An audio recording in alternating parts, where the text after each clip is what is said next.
We remain steadfast in our commitment in delivering local news that matters. Stories that inspire. Enriching the lives of Filipinos in the Philippines and across the globe.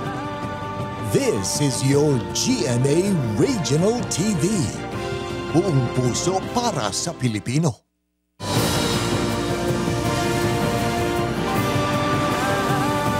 Ini ang GMA Regional TV 1 Western Visayas.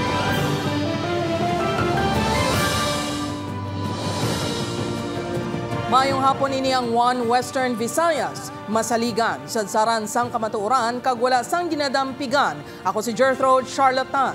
Magadulong sa inyo sang pinakadako kag komprehensibo nga mga balita sa Kabisayan nakatungdan, Caitlin Revilla, live sa GMA Iloilo Station. Kag ako naman si Adrian Prietos, live gikan diri sa GMA Bacolod Station.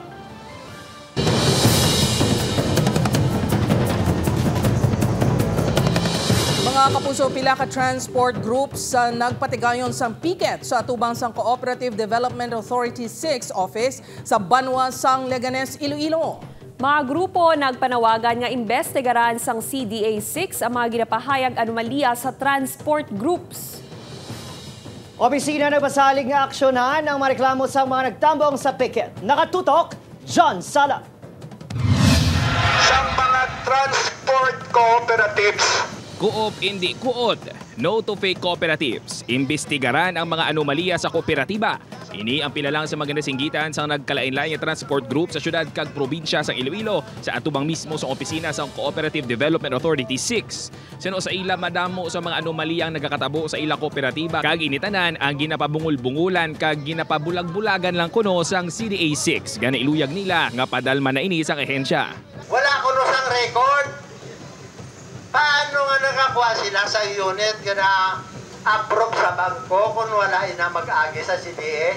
Dugang pa sa mga grupo ang paghara-hara sa mga driver nga magsulod sa mga kooperatiba agod nga makabiyahe pa sa idalom sang igapatuman nga mga LPTRP sa syudad kag probinsya sa Iloilo ang nagatugaman sang pagpamigo sa ila. Pero anong ginahimo sa cooperative? Ginapilit nila, ginapahog nila ang tao kay kuno hindi makabiyahe, kuno hindi magsulod sa cooperative. Suno sa CDA 6 nakibot na lang sila nga mabato na impormasyon gikan sa Leganes PNP nga may piket nga matabo sa atubang sang ila opisina. Bangon wala man sa ilang record nga nakapalapit ining mga transport group sa guni idangop ang ila problema. I-address pag gina siya namon more thoroughly pag kung ano gid ang concern kay daw ang ila gid nga gina-express is also ang ila kinamatarong bilang membro sang kooperatiba. Sa PXC nagpasalig man ang opisina ang makigsapol si Regional Director Nora Patron sa mga representante sang grupo sa Lunes nga adlaw gun mahibaluan ang ugat sang problema. Para ma-address ang ila concern kag mabuligan gid sila, and of course hindi man magpabaya si CDA because it is our mandate to also address the issues and concerns of our cooperatives. Upo kay Hans Disierto, John Sala, 1 Western Visayas.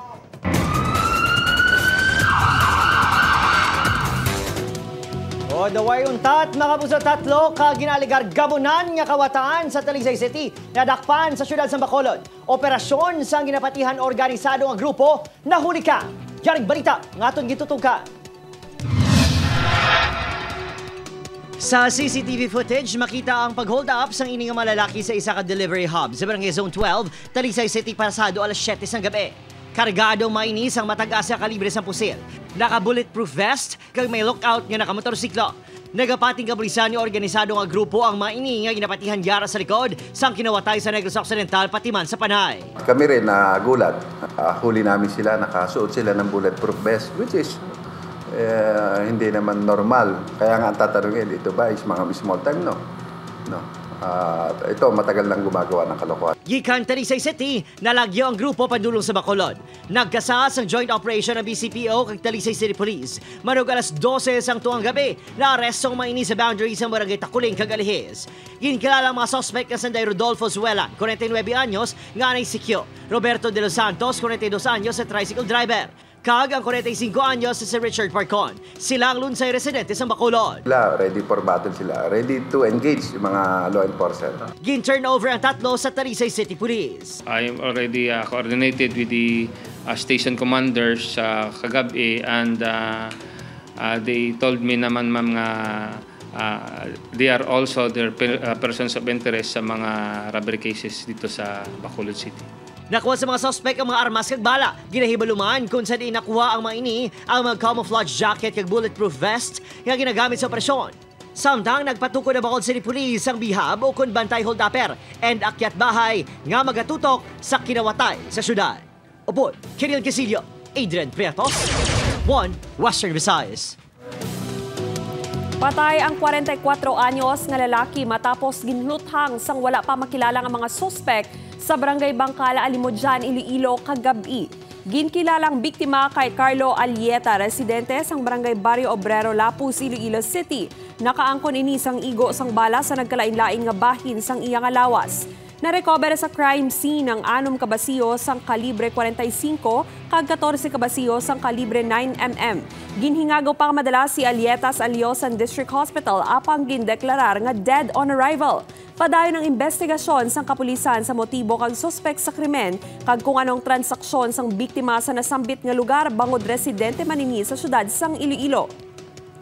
Ang buhay, pag-iapo natin investigation, sir, kag kabay pa sir nga may makakita, may mga witnesses kita, no, nga may interview karon kag mangisog ng magwa nga makabulig ka tag impormasyon sa aton para nga makilala nato din yung mga suspects, sir. Sa pagtaas ng inflation rate sa pungsod, pila ka manugbakal naghimo na sa mga tikang agod makakinot. Mga manugbaligya naggamay man kuno ang kita. Ini ang gintutukan ni Kim Salinas. Adlaw-adlaw nga nagapanindahan sa Leganes Public Market si Nana Elizabeth para sa pagkaon kagiban pa nga kinahanglanon sa Ilapulian. Apang kung sang una, madamo pa ang mabakal sini sa 500 pesos subong tuman na ini kuno kakulang. Amo na iyo, isda pa lang ganit, 300 na akon o. So, mga panakot pa niya. Bugas pa, mabakal pa ko bugas. Ang ginabakal ko na lang ganit, tag 1 kilo na lang. Apang hindi lang mga manugbakal ang apektado sa pagmahal sa presyo sa mga balaklon. Ang mga manugbaligya na batsagan man ang paggamay sang ilang akita abang dako man ang ila dapat kapital.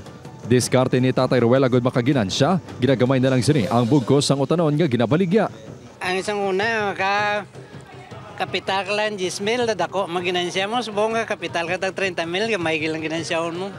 Nagmahal man ang isda nga nabaligyan ni Tatay Joe, rason niya gamay na lang man ang nagabakal sa iya. Sang unaya makapaubos pa kami at 5 kabanyera, 6 kabanyera. Subong ya bisan 2 kabanyera daw hindi ka pakapusa sa kadlaw. Sa pinakauli nga datos ng Philippine Statistics Authority sa bulan sang Setyembre, yara sa 6.1% ang inflation rate sa pungsod. Pila sa nagtulod sini ang pagsaka sang presyo sang food and non-alcoholic beverages. Isa man diri ang double-digit nga inflation rate sang bugas nga yara sa 17.9%. Nangin rason man sini ang asod-asod nga pagsaka sa presyo sang katong. Upod kay Hans Desierto, Kim Salinas, 1 Western Visayas. DepEd sa Negros Occidental hugot niya ginamonitor ang mga bultuhan sa probinsya nga nakarecord sa pagtaas ng kaso sa mga estudyante pati man manunudlo nga ginatrangkaso. Nakatutok, Eileen Pedreso. 5-8 ka mga bulutuan sa Negros Occidental ang nakarecord sa pagdamo sang kaso sa mga estudyante kag manunudlo nga naka-eksperyensya sang flu-like symptoms sunod sa monitoring sang DepEd Negros Occidental. Bangod sa mga ginatrangkaso nga mga estudyante, pila sa mga bulutuan ng liwat nga nag-implementar sang pagsuksok sang face mask sa sulod sang klase. Situational man hindi magampi across the province gid ang amoning sitwasyon. So ang discretion na sa school head kung i-implement nila sa eskwelahan. Pagklaro sang DepEd, wala sang dapat kabalakan bangod hindi man mataas ang numero sa mga estudyante nga nagabatsyag sang trangkaso. Kung lantawon mo siya at district-wide, ang 200 is not that alarming. Itungod usually yung isa natin sa district may mga tag-2,000 man kakabataan mo. Hindi naman kinahanglan sunod sa Department of Health Region 6 nga ipaidalom sa antigen test ang mga estudyante. Sa baylo, kung hindi maayo ang pamatsyag, ginabiso sang ahensya nga hindi na lang anay pagpaeskwelahon ng estudyante. Agud malikawan ang posible pagpanglaton. Depende sa school, pero ang aming advice, isolation ng ma'am basta may flu-like symptom ka na if possible, hindi ka na magsulod sa klase. Abiso sang health expert sa mga ginikanan nga tutukan ang pagpabaskog sa immune system sa ila kabataan paagi sa pagkaon sa masustansya nga pagkaon, paglikaw sa pagpulaw, kag pag-inom sang vitamina. Upod Geruel Banggoy, Aileen Pedreso. One Western Visayas. Pagpahamtang sa mga markings para sa loading-unloading area sa Dalanon sang Iloilo City nagapadayon. Samtang pagpatuman sang enhanced LPTRP tingwaan sang PSTMO nga matigayon sini nga Oktubre. Ini ang gintutukan ni John Sala. Natapos ang pagpahamtang sa mga markings para sa mga loading kag unloading area sa Iloilo City proper kag padayon ini nga ginapatigayon sa ibang pangkit nga mga distrito. Ini kabahin sa preparasyon sa pagpatuman sa Enhanced Local Public Transport Route Plan sang PSTMO, kaupod ang City Engineer's Office. Santo sa Enhanced LPTRP, sa mga loading kag unloading areas lang pwede magpasakay kag magpapanaog sa mga pasahero.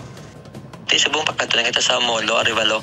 Next naman na Andoria, wala pas, Haro, kaya actually proper, tapos na. Then mga signages nato, no, tama naman namon. So, lima partner kita sa mga private establishment naton. Masaming nagadali sa pagpadulong sa eskwelahan ng college student nga si Isabel, gani kung kaisa, kung sa diin na lang kunong matauhay, dito na lang ini nagabantay isang jeep. Hindi na niya ini mahimo sa pagpatuman sa Enhanced LPTRP. Oo, sir, kay para post na lang para sa amon, bala mag-commute. Kag parang bala na mo kung diin sila magpundo kag makasakay kami. Una naging payag ni Jack Kunlu ang PSTMO nga subong adlaw na tala ng ilang pagsinapol sa mga transport groups agud nga hambalan ang mga dapat pangahitsuhon. Hapang wala ini nadayon. Pati ang masangkad nga paghatag sa impormasyon sa nagkalain-lain nga sektor wala pa sang piho nga schedule.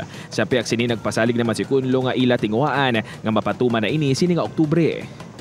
Hopefully within October mangyapon, no. Ang enforcement team sa IDEA is ready na. Ginahulat na lang sa PSTMO ang thermoplastic paint nga pagagamiton para sa thermoplastic machine nga ginbakal sang Iloilo City Government nga mong gamiton sa pagpinta sang loading and unloading areas. Ini man ang ginahulat sa karon sang City Engineer's Office agud nga makasugod na sila sa pagpinta.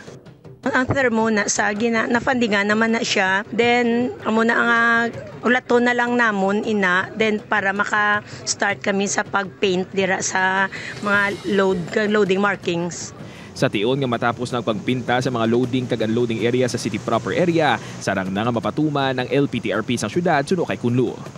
Upod kay Hans Dicianto, John Sala. One Western Visayas.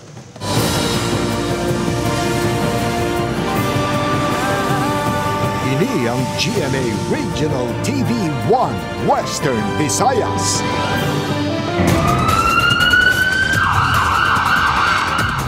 Ginbawian sang kabuhi ang isa ka painante sang truck nga nagakarga sang bala sa barangay Tubungan, Lambunaw, Iloilo.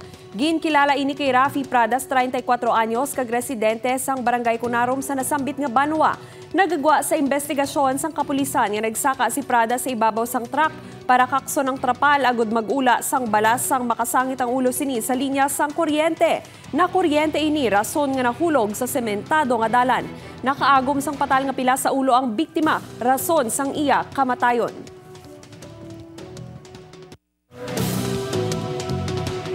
Mga pugso sa probinsya naman sa Negros Occidental sa may Banwa Santo Boso, 28 anyos. 28 anyos na lalaki patay matapos ginbuno sang iya man na kaugalingon nga amay. Samtang 3 patay sa separadong aksidente sa syudad sang Bago, kag Victorias. Nakatutok, Aileen Pedreso. Ginbawian sang kabuhi ang 28 anyos nga si Junicio Sondo matapos ginbuno sang kaugalingon nga amay nga si Rolando Sondo, 68 anyos sa Barangay Poblasyon, Toboso. Sunod sa kapulisan, updanay nga nagainom-inom ang mag-amay sa ilabalay sang nagmaoy ang biktima. Sang ginsaway sang amay, gintukapan pa ini sang iya nga bata. Diri kag nagkuha sang kutsilyo ang amay kag ginbuno sa dughan ang iya nga bata. Sang nahawa sana, wala nang kaulugpon. Dito naman nga may naginagsaman sa iya. Patay ang mag-asawa nga si Benji kag Mary Joy Chasico sang mabungkuan ang ginasakyan nila nga motorsiklo sang pick-up nga ginamaneho sang 22 anyos nga estudyante sa barangay Lagasan, Bago City. Sunod sa kapulisan, nagasunod ang pick-up sa motorsiklo sang hinalig nga nagpatunga sa karsada ang motorsiklo sa mga biktima kag nabungkuan sang salakyan. Bangod sa impact, nagtabog sa kilid sang dala ng mga biktima kag nakaangkon sa mga pilas. Daw gapayo ang pamilya sa tiyak sang bulig lahat daw ganon man sila nga mga initial nga pagsitol. Sa Victoria City, patay ang 60 anyos nga pasahero nga si Ofelia Escriba matapos madalahig sa pagkarambola sang 3 ka tricycle sa Barangay 13. Sunod sa kapulisan, nagasundanay ang 3 ka tricycle padulong kuntani sa EB Magalona. Sang hinali na lang nag-overtake ang tricycle na ginamaneho ni Emel Flor. Wala sininabanta ang distansya kag naigo ang side wheel sang isa pa ka tricycle kag nadala sa pati ang tricycle nga ginasakyan sang tigulang. Ginapahayag na hulog sa tricycle ang tigulang, rason nga nakaangkon ini isang patay nga pilas sa lawas. Upod Geruel Banggoy, Aileen Pedraso. 1 Western Visayas. President Ferdinand Bongbong Marcos Jr. gimpangunahan ng rice distribution sa mga benepisyaryo sa probinsya sang Capiz, Antique kag Aklan. Sa pinakaulihing nga update, makaupod naton si Zen Kilantang live sa Kalibo Aklan. Zen?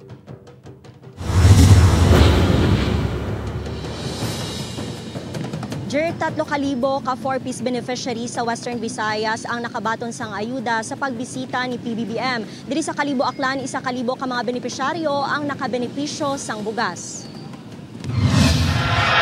1,000 nga 4-piece beneficiary sa probinsya sang Capiz ang nakabaton sang tig 25 ka kilos sang bugas sa distribusyon nga ginpangunahan mismo ni President Ferdinand Marcos Jr. sa Villarreal Stadium sa Roxas City, Capiz. Sa datos ng DSWD, 679 sa nasambit nga mga benepisyaryo ang apektado sang red tide. Tuman ang pasalamat sa mga ini bangod masobra 1 ka bulan naman sila nga nadulaan sang palangabuhian bangod sa red tide. Magluwas sa bugas, naghatag man ang DSWD sang masobra 1.7 million pesos nga seed capital fund para sa 122 ka benepisyaryo halin sa mga asosasyon nga konektado sa catfish kag balot production, retailing, community enterprise kag abaka trading. Sa iya speech, ginmanduan sang presidente ang Department of Agriculture nga padasigon ang proseso sang dugang nga mga bulig ilabi na sa mga mangunguma. Nagpaandaman ini batok sa mga smugglers nga suno sa iya, isa sa mga kausa sang paglala sa problema sa ekonomiya. Sunod nga ginpadulungan sang presidente ang probinsya sang Antique. 1,000 ka mga 4-piece beneficiary lakip ang mga naapektuhan sang African swine fever sa probinsya ang nakabaton sang bugas. May ginhatag man nga livelihood program nga nagabalor sang 1.4 million pesos para sa mga magagmay nga mga negosyante. Ginmando man sang presidente ang madasig nga konstruksyon sang Paliwan Bridge. Hugot nga seguridad ang ginpatuman sang kapulisan sa pag-abot sang presidente sa Kalibo Aklan. 1,000 ka mga benepisyaryo gikan sa 16 ka mga barangay sang probinsya ang nakabaton sang 25 kilos nga bugas. Dirigin pahayag naman sang presidente nga ginatinghuaan nga mapabaskog ang agriculture sector pinaagi sa pagpadamo sang produksyon sang palay kag paghatag sang materyales kag makinarya sa mga mangunguma. Pinaparami din natin ang produksyon ng palay at inaalalayan natin ang mga magsasaka sa pamamagitan ng mga makinarya, mga pudla at iba pang mga gamit sa pagtatanim, pag-ani, pagpapakiskis at paghatid sa mga pamilihan. Samantala, mamimigay rin ang kagawaran ng agrikultura ng halos 30 milyong pisong halaga ng tulong upang mapalakas ang pag-aalaga ng baboy at talaba sa inyong lugar. Mando sini nga matap na ang smuggling sa bugas kag dakpon ang mga nagasabotahe sa agrikultura kag ekonomiya. Nahibaloan nga ang mga ginhatag nga bugas subong nga adlaw ang kabahin sa 42,180 kasakos ang smuggled rice nga nakumpiska sang Bureau of Customs sang nagligad nga bulan.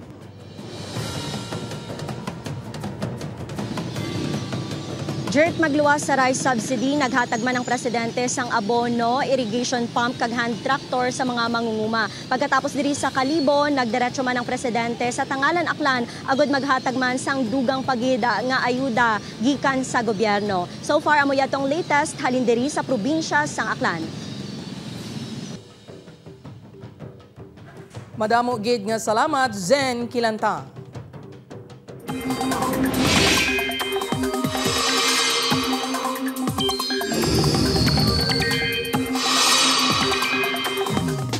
Mga kapuso, wala na sang bagyo sa sulod sang Philippine Area of Responsibility apang may panibago nga low pressure area nga ginamonitor ang Pag-asa. Padayon nga nagapalayo sa pungsod si Bagyo Jenny nga ginatawag na subong sa international name nga Koinu.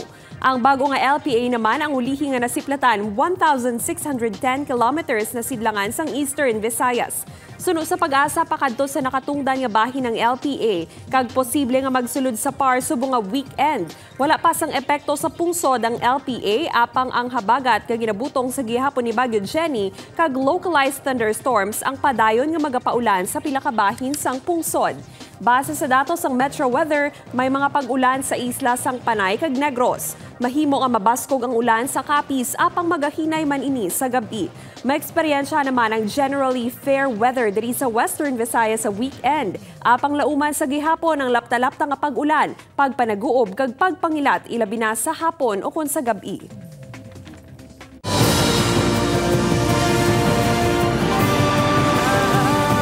Ini ang GMA Regional TV 1 Western Visayas. Kapugso o sinaot na Grand Salubong para sa Masira Festival 2023 kasado na.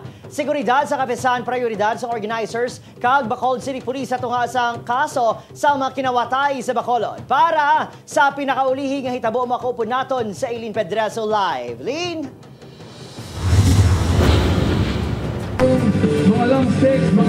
Adrian, mga kapuso, masadya na naman sa Bacolod karon nga magabukas na ang selebrasyon sa Mascara Festival karon nga tuig.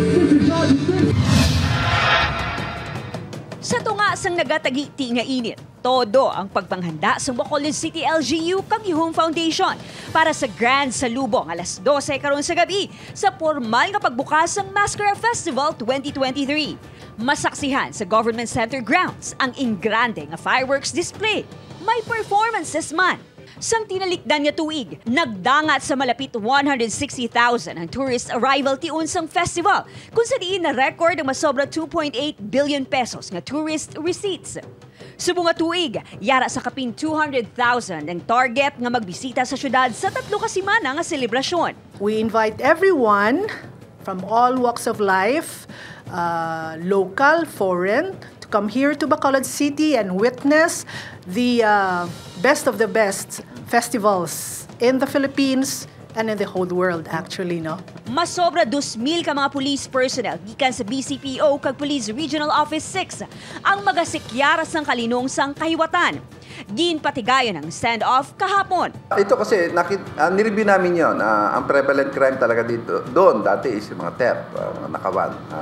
Pipilitin natin at gagawin natin na maging peaceful, orderly and safe Mascara 2023. Samtang malipot nga street dancing ang masaksihan sini nga tuig nga magasunod sa replika sa Government Center sa Bacolod City Public Plaza. Kausa sini nga mapaiway na ang pagkalalipong sa performers bangod sa malaba nga ruta sa street dance.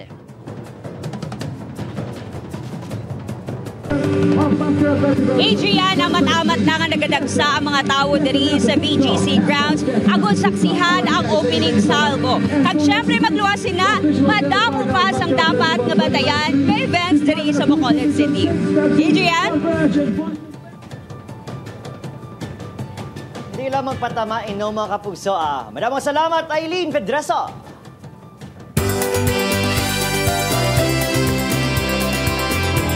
Nakahanda na ang Kalibo LGU sa patigayunon nga opening salvo sang Kalibo Santo Niño at Yetian Festival 2024 buwas nga adlaw. 80 ka mga tribo kag modern groups ang magapartisipar o kung magasadsad padulong sa Pastrana Park. Isa ka programang hiwaton kadungan sa pagdeklara sang opisyal nga pagbukas sang ginakabig Mother of All Philippine Festivals. Siyempre manginkabahin sa selebrasyon ang GMA Regional TV.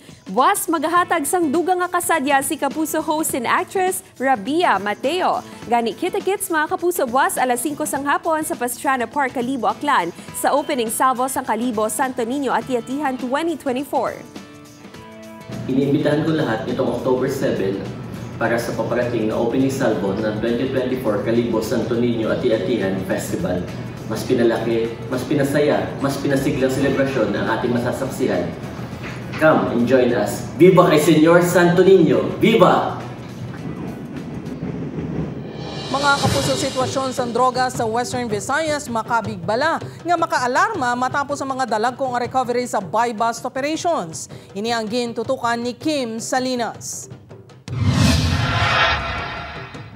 Sa sulod lang sa malapit 2 ka semana, sa bunga bulan, malapit 17 milyones nga balor sang shabu ang nakopiskar sa separado nga mga operasyon kontra droga sa rehiyon. Apisar sa ni, kinakabig sang PDEA 6 nga hindi makaalarma ang sitwasyon sang droga sa rehiyon. Makonsidera lang nga alarming sunod sa PDEA kung may organisado na nga mga grupo nga naga-operate. Sa Subo, tiniondo wala kita gani makita pa sang grupo. Kumpara sa una nga may harak kita sang mahambal nga grupo, hindi nagabasulod. Ginatumod nga rason sa dalagkong nga recovery sa paghalog sang restriksyon kung ikumparar sa tion sang pandemya. Suro sa PDEA 6, nagikan sa norte nga bahin sang Luzon ang supply sa mga droga. Ginapasulod din sa ports kag coastal areas. We are trying our best to make sure nga makahapit kita sa mga ports kag pantalan and also makakandak sa makina inspections, no? PDEA visibility. Ginapanta nga yara na sa 90% nga drug cleared ang rehiyon sunod sa PDEA 6. Apisar sini padayon ang monitoring alabi na sa Iloilo kag Negros Occidental bangod sa dalagko nga recovery sang tinalikdan nga mainadlaw. Ginahinyo man sa PDEA ang mga lugar nga magpartisipar agud bangin drug cleared. Upod kay Romel Porquia, Kim Salinas. 1 Western Visayas. Mga kapuso, ginkilala nga Best Cultural Festival sang ATOP o kon Association of Tourism Officers of the Philippines ang Iloilo dinagyang 2022 padayon. Sa ginhiwat nga 2023 ATOP DOT Pearl Awards, nagpanguna ang dinagyang 2022 sa bugos nga pungsod sa city category. Ang Iloilo dinagyang 2022 padayon ang ikaduha nga tuig nga paghiwat sang festival digitally bangod sa restrictions sang pandemya. Nahibaloan nga nagdaugman ang dinagyang 2021 digital bilang best tourism practice during the pandemic sa pareho man nga award-giving body. Ginhiwat ang awarding sang ATOP DOT Pearl Awards sa Isla sang Boracay kadungan sa pagsinapol sang tourism officer sa bugos nga pungsod.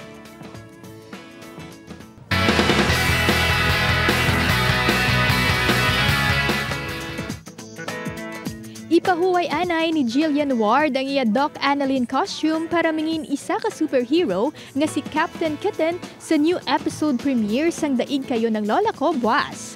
Bilang isa ka certified fur mom, relate gid si Jillian sa iya role bilang protektor sang kinamatarong sa mga tawo kag pets.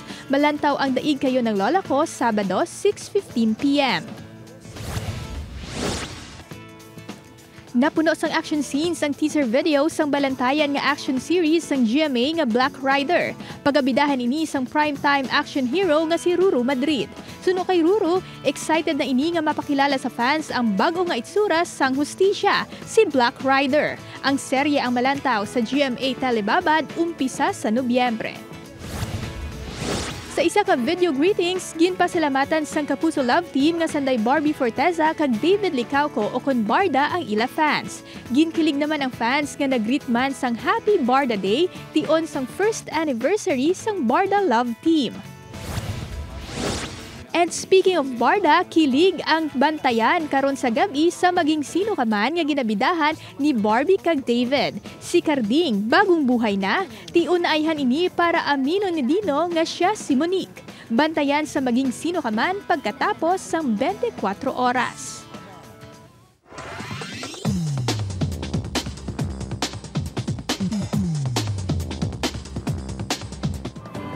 Mahimo niyo malantaw ang ining episode sa GMA Regional TV official website www.gmaregionaltv.com. Pwede man mabisita kag i-click ang subscribe button sa GMA Regional TV official YouTube channel para sa mga updated nga balita. Mga kapuso, 80 days na lang, Pasko na. Sa aton mga puso diri sa Western Visayas, sa subong man, sa aton mga puso abroad, madamo gini salamat sa padayon nga pagtutok. Ako si Eden Prietos. Happy weekend! Kapuso, mag-isa kita kagibaluon ng mga balita tungod local news matters. Ako si Caitlin Revilla. Kag ako si Gertrude Charlotan, ini ang One Western Visayas. Bugos nga puwersa para sa mas dako nga misyon kag mas masangkad nga pagserbisyo sa pungsod.